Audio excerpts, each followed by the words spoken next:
our second episode of our series. And if you'd like to join us live on the air, all you have to do is dial in at area code 845-241-9984 and have your voice heard live on Blog Talk Radio.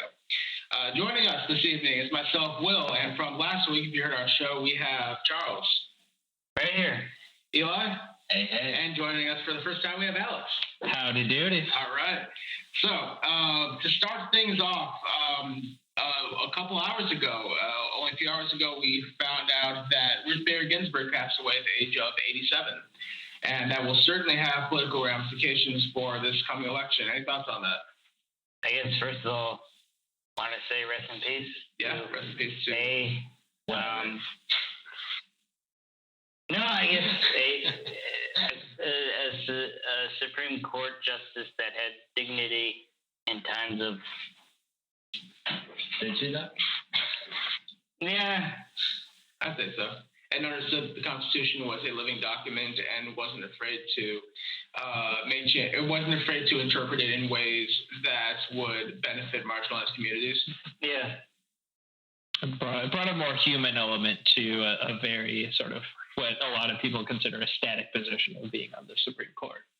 But what does that mean for the Supreme Court? Like, if we just accept the idea of, as they call them, activist judges, justices in this case, that they're interpreting it really however they see fit, however works with their partisan alignments, may I say, that, that is now being taken in a different direction. And there are some of the conservative justices in this case, that are taking the Constitution into their own hands in a very different direction than what Ginsburg had imagined. And are we supposed to think that that's a progression from textualism of Scalia, or what do you say about that? If you agree with Ginsburg's political positions, I don't think it has to be agreeing with Ginsburg's political positions or a conservative-leaning justices' political beliefs. It's more the sort of original, sort of very civics belief of having a legislative branch, an executive branch, and a judicial branch, and having those separate parts of the government function independently of each other rather than an executive position nominating a specific justice on the Supreme Court so that they can have, multiple branches all be aligned. It's supposed to be checks and balances rather than just leaning in one direction overall rather than another. That's exactly the opposite. Like the way that things are going because of this activist justice sort of position is that it is just a political position that is appointed by the president to be on their side. Yeah. Rather than something that is beyond that politics. No, I mean, now that she's gone, Trump for sure is going to replace her with a conservative judge. That is assuming that he will be able to so if he loses this election, if he will be able to do so before January 20th. Right. Honestly, I don't know. How long did it? Biden will replace her with a conservative judge as well. So. Yeah.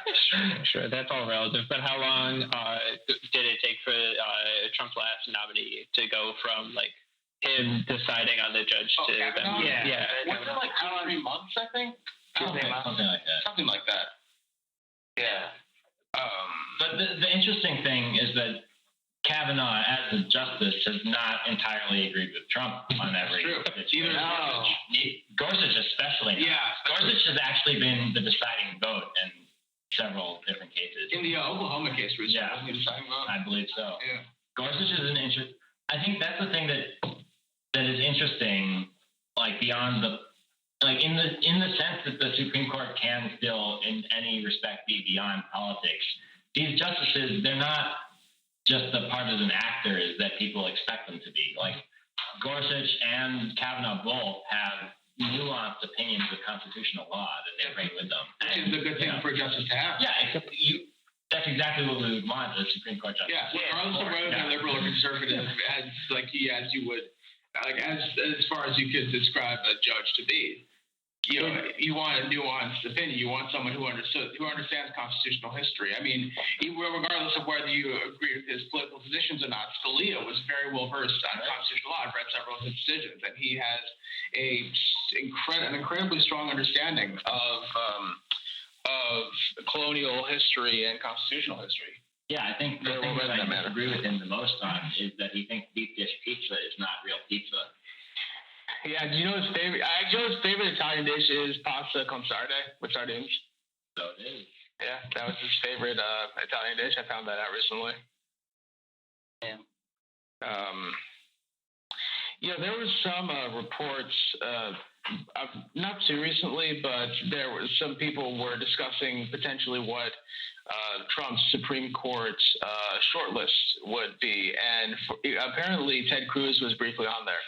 Although he has come out a couple days ago, I think it was a couple days ago, he said he wouldn't really be interested in serving. Although, let me take a quick look. Let's see if I can find this. His political aspirations go higher than that. Yeah, that's true. Now he wants to be president. Yeah, I think he does. Yeah. Let's see. He wants to control Muslim neighborhoods.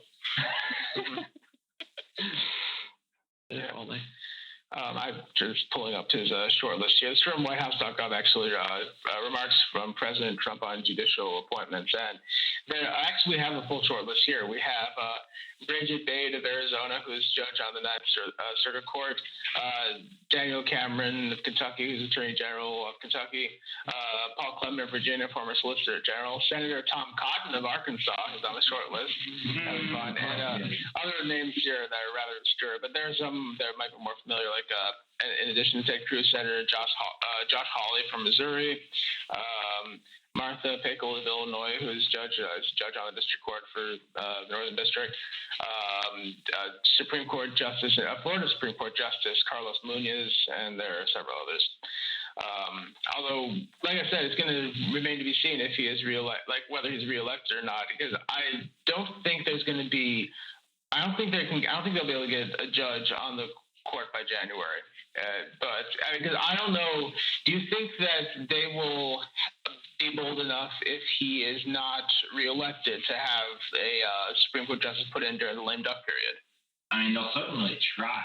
Yeah, I don't know if they'll be successful. Yeah, I don't know if they'll be successful. I'm not sure.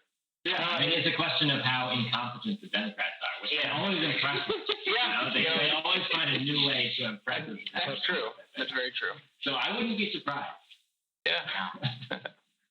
Dragging somebody through, it's with McConnell, you never can be too surprised. Right. I mean, McConnell is a politician, and Schumer is a lame duck. So yeah.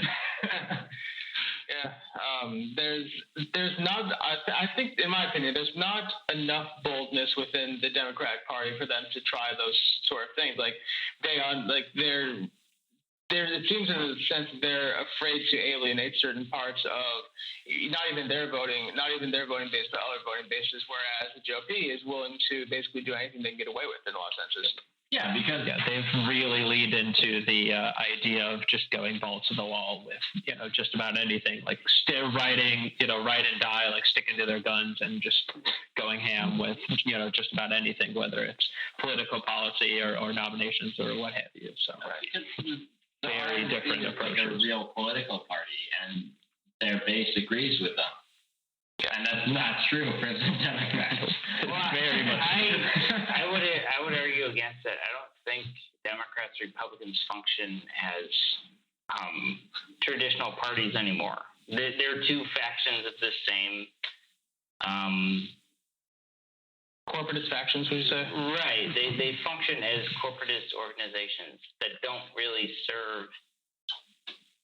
I guess in layman's terms, you could describe their bases in very generalistic terms. The Republicans represent the rural conservative vote, while the Democrats represent this big tent organization that is resisting Trump. But really, in terms of political theater,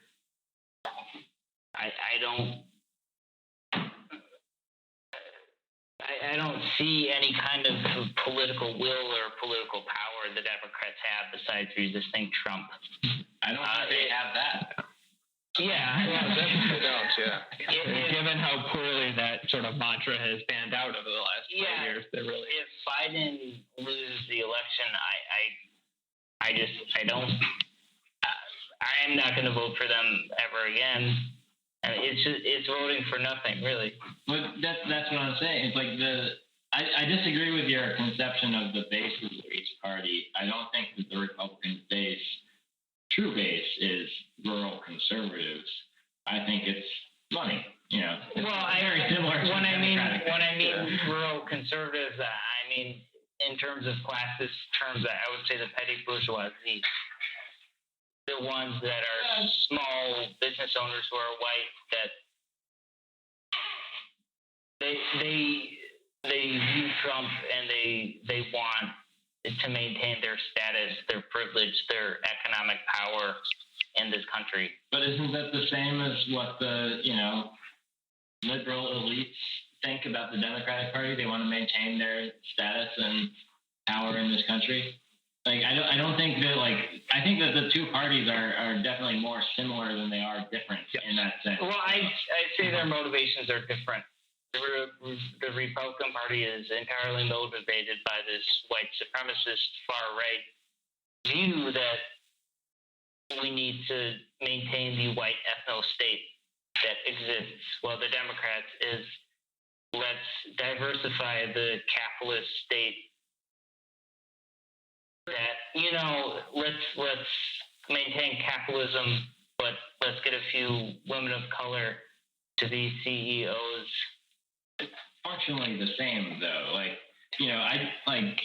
For your everyday person, it makes no difference whatsoever if the people who have power are a little bit more diverse, or if they're the same four old white families. It doesn't make any difference whatsoever. I'd say the consequences are very different, because when you have Republicans in power who want to maintain this white ethno-state, you have, say, for example, they want to maintain ICE and restrict immigration. And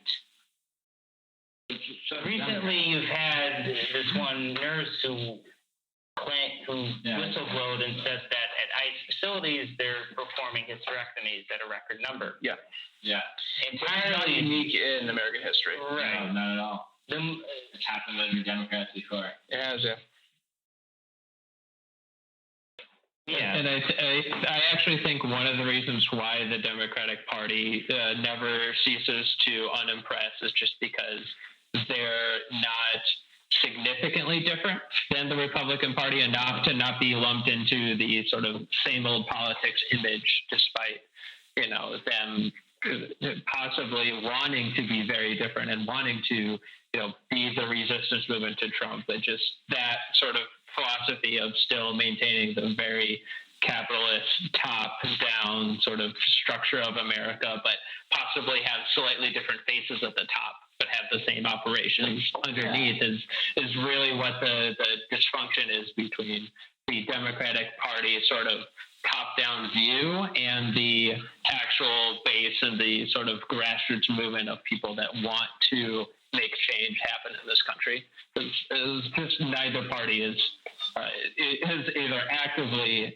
blocking those people, or is just not being the political support or the monetary support or what have you in making real change happen. Yeah, I think they're designed that way, and I think that you guys are kind of underrating the diversity push in the Republican Party at this point. That if you watch the RNC at all, there were a lot of different people from different backgrounds, and that's a major push that they're making. And George W. Bush was a big proponent of widening the tent of the Republican, compassionate conservatism, as we called it. I think that ultimately there's really not a significant. I mean, the only significant difference I would put between the two parties is the Republican Party is much more of a real political party. They have a real political program. Well, the thing about Bush is that his grandfather was a Nazi sympathizer.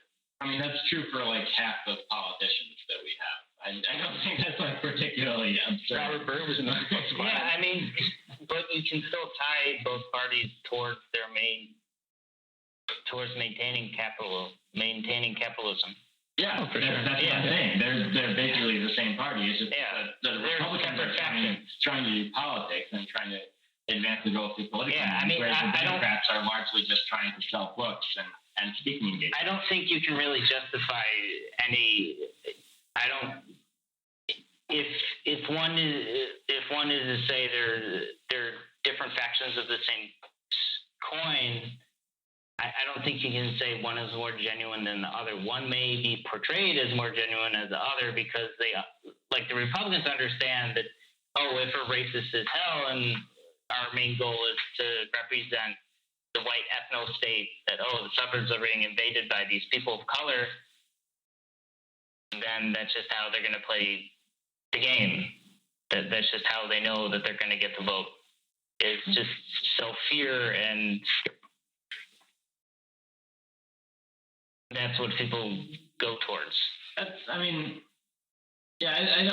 really don't think that's a fair portrayal. I think that that's not what the Republicans say, right? Like that, to an extent, right? You're characterizing. They're saying like Trump said something about the suburbs aren't going to exist, or like that people are bad, people are going to come in, but he always says it in a careful.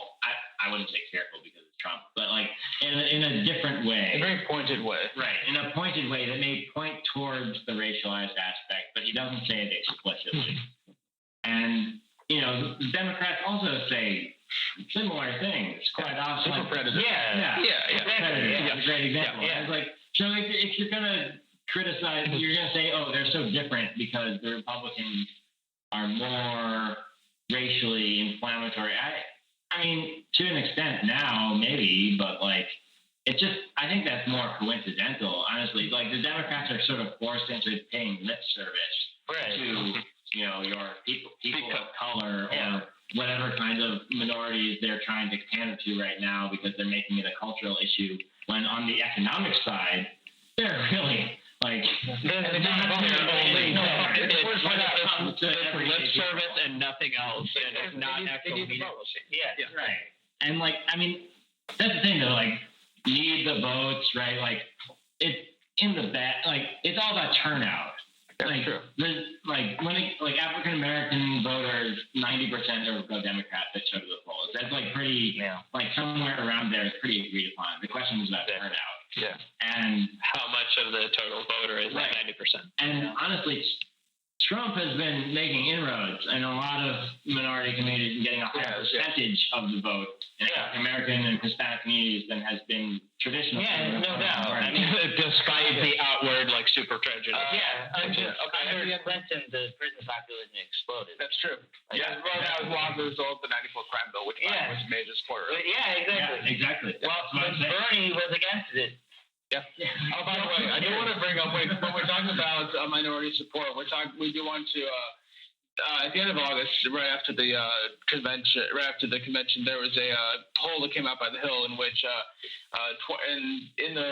in the poll survey, 24% of registered Black voters said that they approved of the job Trump is doing as president, and 32% of Hispanic voters approved also. So I think at the end of the day, it's going to depend on turnout. If those voters go to the polls, that may make a dent in the election, and especially in certain states like Florida, for example. We're talking about Hispanic votes.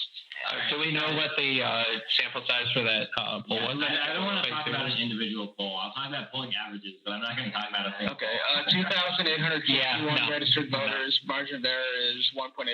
Yeah, I mean, That's such a small sample size. It's not about the sample size, it's about the sampling method. Yeah, And Sure. I never want to talk about an individual poll that's just taken on its own because there's so many different ways that polling can go. There's so many different polling errors that can happen. And there's now such a great wealth of polls that are being done and of information on those polls. Honestly, I think that I do like the 538 method Me in too. terms of how I like that a lot. they reference different polls and how they grade them and they rate them differently and they try to control for their biases. And it's proven to be really effective. I don't know. I think that like it doesn't really make a lot of sense to be like opining about single polls. Yeah. Sure, and I mean it's always convenient to point out when any method, whether it's 536 or somebody else, doesn't work. Read the 2016 election. I mean, but it still did work. It worked better than all the other methods. It worked because it worked better than all the other ones, but it worked because they were predicting the popular vote, that Hillary Clinton would win the popular It's vote. not true that they weren't just predicting the popular vote. they were doing electoral. You know what's messed up is the voting night. Hillary Clinton was already like opening bottles of champagne before Newsweek had started running magazines. That's a great comparison. Newsweek had run covers saying "Madam President" on the front with a picture of Hillary Clinton. yeah. I'm on 538 right now, and the current model, I mean, this is going to change. 70% Biden, I believe. 77 in 100 scenarios, Biden wins. Yeah. And once in a while, it's interesting. Once in a while, part of their model will have like 1 in 100 chance that it's 269 each, and then it goes to Congress. I mean, we know what would happen at that time. Oh, of course. Well, that'd be hilarious. We would have a civil war. I mean, hell yeah! I'm fucking down. Look, we did get World War III. You can at least have that. Come on now. me personally, It's the perfect end of 2020. Of course.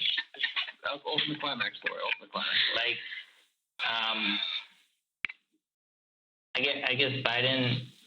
I don't know. It's hard to justify. He's a better outcome. I don't think. Why are you even talking about that? I don't know. I don't think we're going to convince anyone. You don't have to make the case. I don't know. I just. Fuck this country.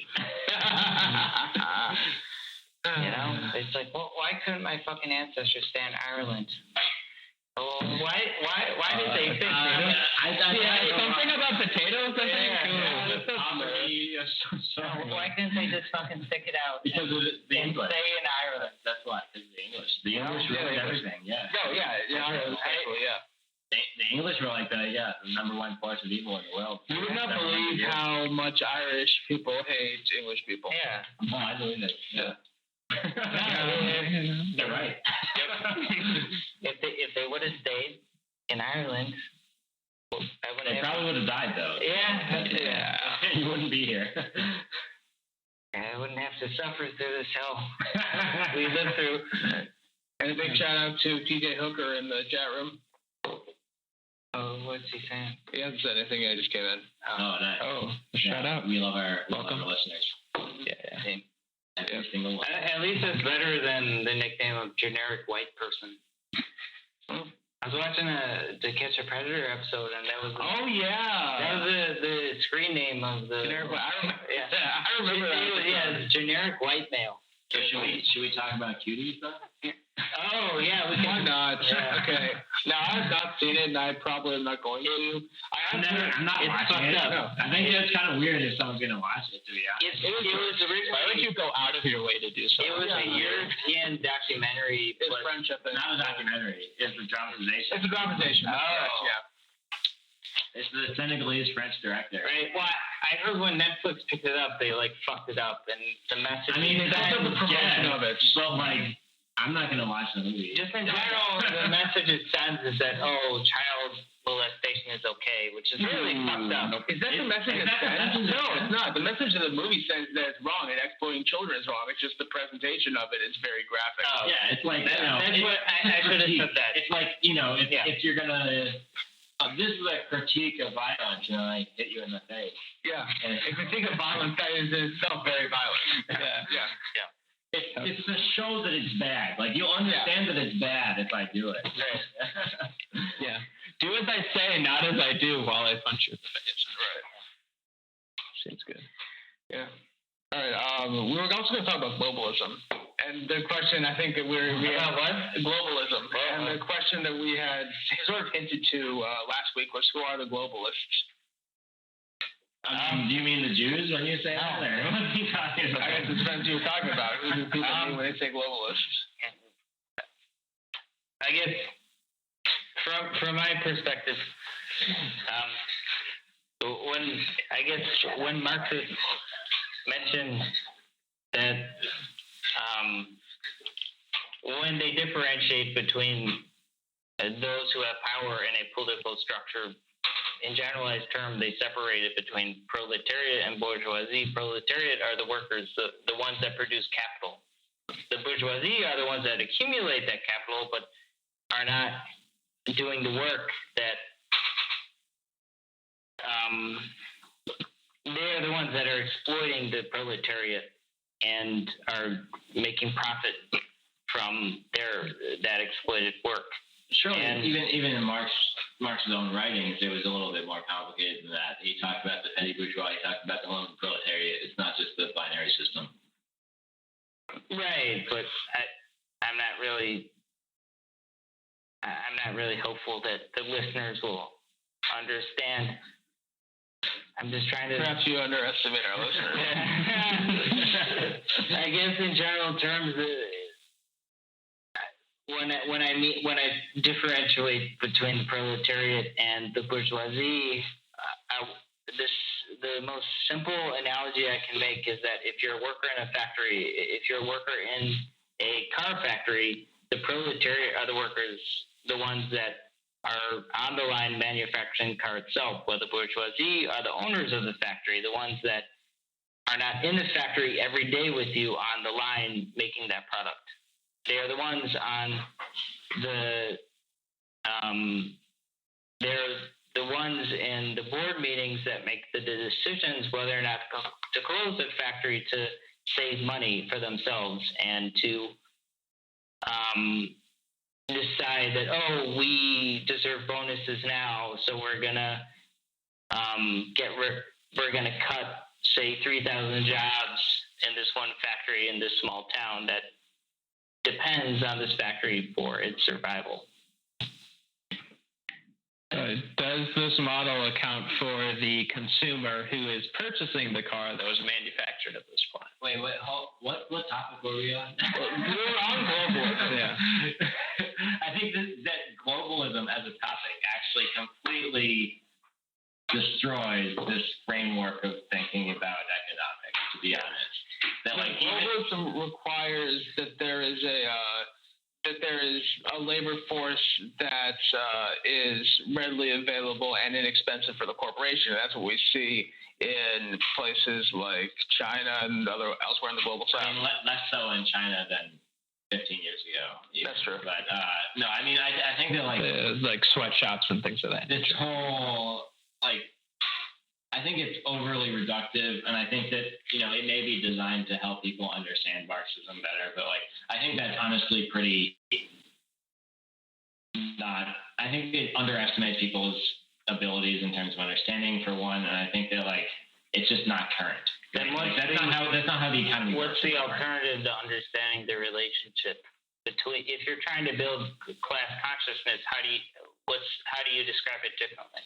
I mean, I just think that that's factually not how the majority of the economy works anymore, especially in this country. We're moved into much more of a service economy, describing things in terms of a factory and the bosses who aren't even there. First of all, was vaguely not even really true at any point. There's always been bosses who are there in the factory, even when it was a more production-based economy.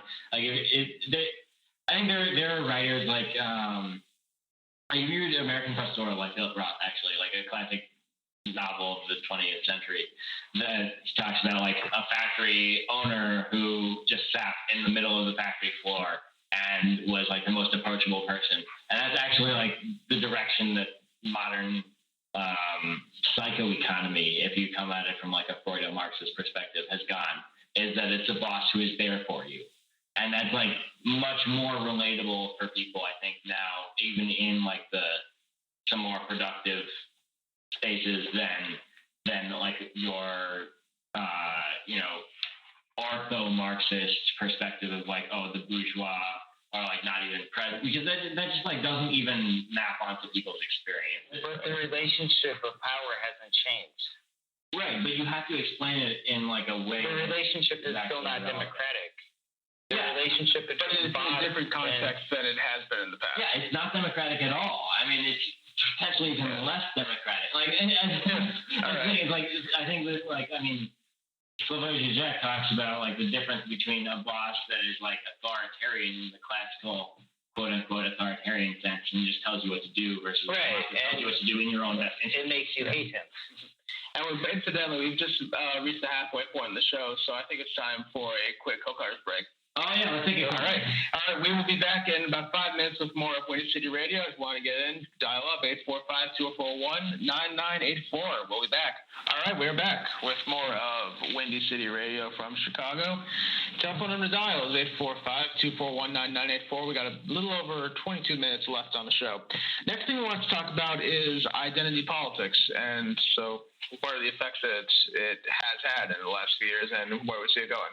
Well, what do we mean by identity politics? It means a lot of different things.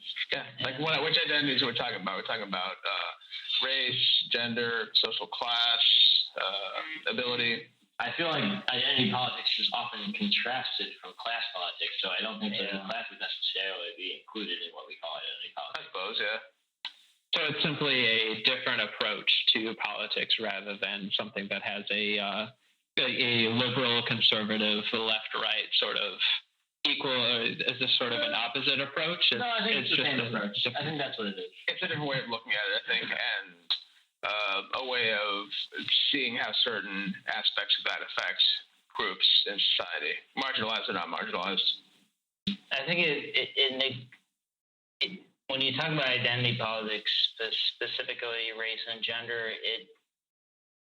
it's only part of the puzzle. If you want to understand why those issues exist, racial inequality, gender inequality, if you don't address class at the same time, then you're not really understanding the bigger picture of the contradictions of capitalism.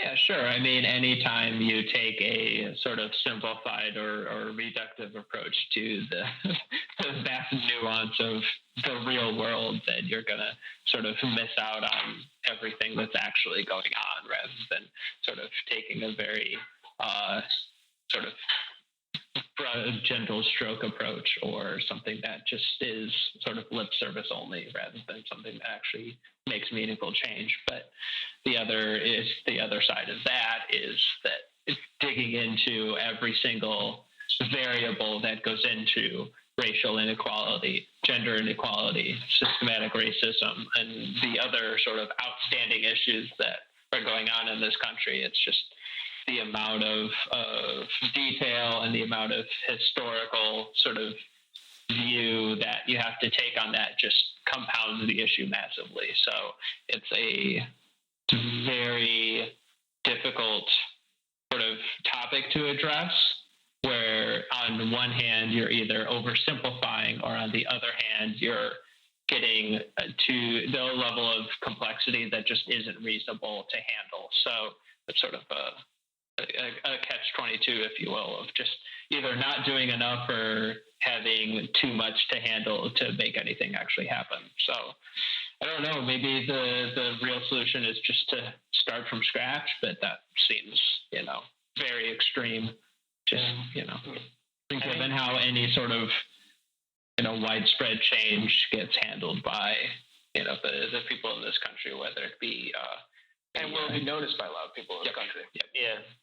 I guess I think there's good gender politics, identity politics can be separated into good identity politics and bad identity politics. There's so much in life. Sounds a little bit reductive. Okay. Oh no, we're being even more reductive. I guess in the sense that there's bad identity politics where you focus so much on the issue of gender and race that Is that what identity politics is, though? It's just gender and race? Those are the main ones for sure. I guess in a sense, I guess when I separate the difference between good and bad identity politics is when you focus too much on race and gender and you ignore class issues as superficial, and you only view it as differences in socioeconomic status instead of a bigger, broader picture of power and class structure. And good identity politics is when you understand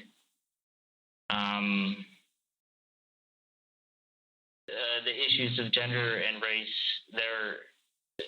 Gender and race inequality that are caused by capitalism. And I guess the movement in the 60s and 70s, where gender and race were addressed with a greater importance, stems from how the old left of the established communist and socialist parties of the USA focus solely on class issues and taking a Marxist, Leninist, Stalinist approach towards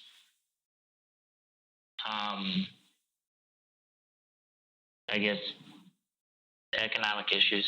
You're talking about like the CPUSA party line, exactly, rather than like the Maoist line espoused by the Black Panthers or anything like that. Yeah. Which I assume you would not say would be identity politics either, or would have good identity politics in your view, or something like that. Yeah, like where you determine, like, if taking something like the Black Panthers, for example, and their Maoist political theory, would you call that good identity politics? Would you call that identity politics at all? Like, I don't really understand what we're talking about when it comes to what is identity politics. Like, the Marxist historian G.E.M., the French last name, I don't want to butcher any STE space CROIX. Yeah, something like that. I don't speak French. I French. Wrote about in the ancient world that women were a social class themselves because of their relation to the means of production. Yeah. It was fundamentally different from that of any class of men at the time. Well, And so, like, what do you consider identity politics? Like, I understand you're coming from like a Marxist perspective, but like, there's a lot of different ways of understanding what is identity politics versus what isn't it different. Or like Alexandria Kollontai, an old Bolshevik of the original Russian Revolution, had a theory of gender that is considerably different and is now sort of the cornerstone of Marxist feminism. Is like considerably different from a lot of what we would now consider as feminist or identity politics now. Like, what does it really mean? What is identity politics? I guess in the sense that when I mean good identity politics, it means that I guess leveling the table and equating understanding how the issues of gender and race are connected to class, and I guess that's just bridging the gap, being the fact that Marx and Engels were homophobic. And that's a ridiculous thing. I'm sorry. I just like that. What does that mean, right? Like the material basis of homophobia, like in 1800s versus like that wasn't even a thing, right? Like no, they're writing that. There were writings they were homophobic, same as that. In what sense? Like, would they say that was homophobic? I think that is idealism. Not idealism. It's understanding. It's assessing them and how they viewed homosexuals to modern standards. Same as that. Marx's contributions to dialectical materialism are great, but in the sense his understanding the relationship of women in the workplace was not developed yet because of the times, because of the status of women of the time of the times and their political power during that time. So what is the materialist view of women in the workplace? It wasn't developed. But what is it now? Well, now it would be that they would hold an equal place to men. That's not what a lot of Marxist feminists say. Like, I don't know. It's like to say that like women should be equally oppressed by the workplace as men are. Is like not necessarily a Marxist feminist materialist position.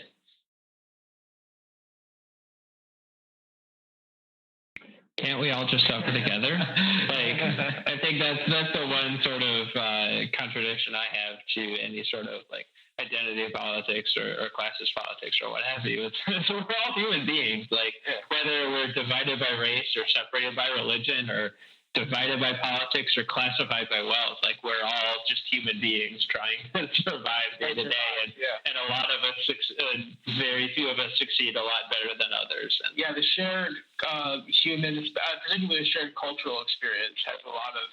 It has differences that should be understood when it comes to these different classifications, but in many ways they're similar, a lot similar than a lot of people realize. I think it's really unfortunate that a lot of this discussion ends up boiling down to like very specific like definitions in meetings and trying to take context of things when in reality we should really be working towards and don't mind me if I make a metaphor, but if you have a fence that three people are trying to watch a baseball game at, and one person is 3 foot tall, one is 5 foot tall, and one is 7 foot tall, do you change the wall so that everyone can see over it? Do you place stools so that everyone can step on the stool in order to see over the fence, or do you change both and accommodate to have spaces along the wall so that people that are 3 foot can watch over here, and people that are 5 foot can watch here, and people that are 7 foot can watch over there? Classic debate of equality versus equity. Yep. That's a way to frame it. Yeah. Yes, it is. We were also considering discussing immigration tonight. We were talking after the show last week about how the European Union, there is a sort of a free trade and not necessarily completely free movement, but still easier than it would be in other countries. How do you think something like that would work in North America between Canada, the U.S., and Mexico? I mean, the U.S. doesn't want it. Yeah, no, they don't. So it's kind of dead on arrival. It's not going to happen in our lifetime. I mean, who knows what will happen in our lifetime? Who knows what our lifetime is going to be? Sure. I mean, the running joke was after the 2016 election that everyone was going to move to Canada, but I don't think that actually Canada is very difficult to actually. Yeah. You have to have a specific trade or profession or credential that is needed in Canada. And what do they really need? A lot of lumberjacks. I don't know. A lot of Mounties. So apparently Ireland is more accepting. some sense of compassion that would help too. Is that Ireland? Was it? Yeah, because their birth rate is low. Okay. I guess. That's not all it takes, though. Like, a lot of countries have low birth. Like, Japan has a really low birth rate, but you can't move there. No, you really can't. It's virtually impossible to become a permanent citizen of Japan. Why? Yeah, I mean, you can't. Like, even if you live there your whole life. Is it a constitution thing? I think it is, yeah. Why? Because they're very national. They're especially recently. I mean, Shinzo Abe stepped down recently. Oh, yeah. He's a very nationalist prime minister. I mean, if you look into why he stepped down, though. Why did he step down? He was incredibly corrupt. There are a lot of. Yeah. Isn't there a school in Japan that has North Koreans? I mean, Probably. North Koreans, like, there's this American idea that North Korea is like something like completely backwards, utterly, again, totalitarianism, the stupidest word. That like, it's just another place, People they move around like they go to other places nearby. Except not really to other countries, or if they do. They do though. They do, but it's challenging for them too. An impoverished country where the leader is wealthy. Well, the country is ruled by one family. Yeah. It's technically, It's not propaganda. okay, I will say though that North Korea is technically the world's only necrocracy because Kim Il Sung is according to their constitution the eternal president of the country. Well, yes, but the president is not the head of state. That's true. The head of state would be the Yeah, he's not the It's head a of state. monarchy, isn't it? He's the head of the military. He's not the head of state. yeah. It's not a monarchy. It's not a monarchy. They It don't actually have- has a pretty complex constitutional system. Yeah, they do. Yeah. And it's technically a republic, but it's a republic in name only, in a lot of senses, because there are elections in which 99.8% of people vote for Kim Jong-un, but then there basically is I forget how their ballots are laid out, but I do know that they aren't necessarily anonymous, and that nobody in their right mind would vote to not re-elect Kim Jong-un. Then how do you explain those 0.2% of people? I don't know. They just don't do it, and they're willing to risk being sent to the They'll be sent to the gulag. Does that happen then? Are they? Dr. Phil sends them to the ranch. Well, they They're have. all killed. So how does No, I don't think they're killing. If you go on Google Earth, you can see the how concentration is it camps. happening then? If they're all sent to re-education, how But does it it's happen? Google every Earth, election? Because they're re-educated. Those people are re-educated too, but we can assume that there's some segment that is not re-educated. But you know what I happens think when you that's assume? completely ridiculous to assume all those. Like, you don't have facts or anything. Like, No, I don't. assuming that. Yeah, assuming makes Right, I am assuming that. If you don't mind the language, assuming makes an ass out of you and me. Yeah, True. exactly. That's right. If there's one thing I know about assumptions, they make an ass out of you and assumption. You know what's messed up is after the Soviet Union collapsed, there was more economic inequality Yes. than there was That's before. true. As a matter of fact, I'm reading Fred Coleman's book, Decline and Fall of the Soviet Union, and at the beginning of 1992, there was effectively hyperinflation. Exactly. Yeah. I mean, Boris Yeltsin. Yeah. We got it. He was elected. He was elected because the U.S. got involved in the election. Yeah, exactly. And now we're trying to complain like, oh, the Russian involvement. Exactly. Yeah. We literally destroyed. We did the same fucking thing. That's exactly what Not even happened. paying. Much worse. We're just getting a taste of our own medicine. Yeah. Like what Russia is doing to us is peanuts compared to what we have done. Oh yeah, to anywhere around the world. The majority of Russians prefer the Soviet Union. Yeah. Depending on age, but yeah, like The majority, not depending on age. When you take them all together, the majority prefer the Soviet Union. Yeah. Okay. Oh. When you No, take like actually, all Soviet no, states together, it's a little here's- different. But when here's you're talking the about thing. the Russians, the majority prefer. Here's the thing. Okay. Yeah, that makes sense. The quality of life in America was better when the Soviet Union existed because America as politicians had to fucking try and prove how much better capitalism. Yeah, we had a common enemy. Exactly. So, like, yeah.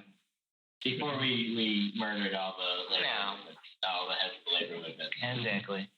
Yeah. All the Yeah. killed them. Jimmy Hoffa. Whoops. Hoffa was involved with the mob. That's true. That's true. But The Black Panthers. Fred Hampton, yeah. Murdered Fred Hampton here in Yeah. Chicago, you know. CPD. Yeah. Chicago cops. Another one bombing, you know, by the move bombing, you know, Philadelphia leveled their own city block. That's true. The move bombing. In LA as well, there's several examples. It's like, yeah. The Tulsa race riot, burning down the Black Wall Street. Massacre. Yeah, massacre. Yeah. I wouldn't call it riot. Oh yeah, that's right. I think it's something else. But yeah, you're correct. Referring to this massacre.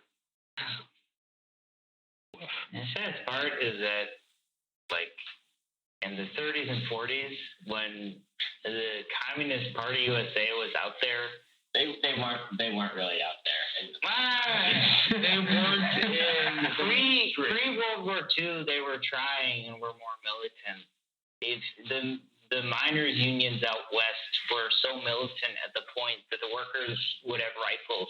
Yeah, but the CPUSA was never really about that in that amount. I mean, the CPUSA has been a problem for organizers on the left before that. Like they were never like the unifying force that some would have wanted them to be.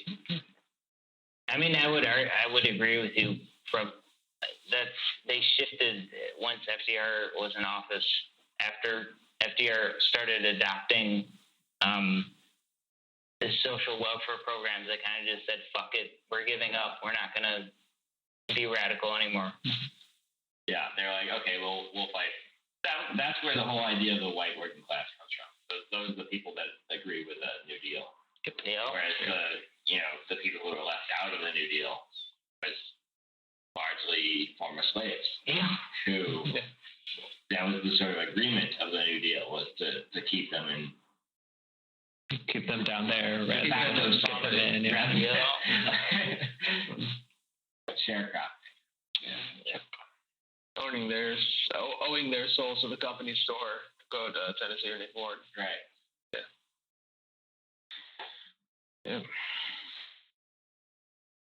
I mean, there's so much that's either broken or old or breaking with, this country's infrastructure that it seems like it ought to be, overdue for some sort of just major overhaul, whether it's a New Deal or something like that. Just getting